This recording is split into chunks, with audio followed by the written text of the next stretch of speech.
British Road Services v Arthur v Crutchley & Co. Limited, No. 1, 1968. The plaintiff transported a lorry load of whiskey by road and delivered it to a warehouse owned by the defendant.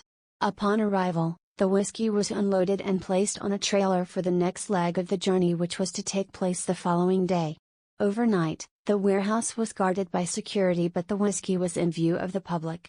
The security officer made one less than his scheduled visits to the warehouse that night, and shortly after his last visit, thieves stole the whiskey from the warehouse.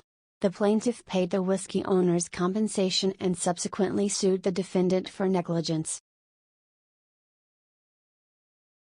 It was important for the court to establish whether the actions of the security guard could be considered to be negligent.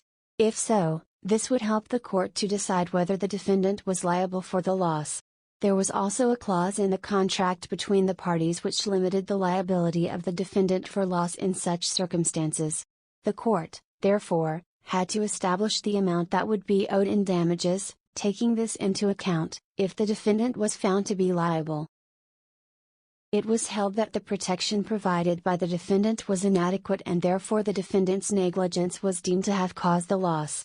As a result of this, the defendants were liable to the plaintiffs for damages. The court found that due to the conditions of the agreement, the defendant was only liable for £800 per ton in damages. Liable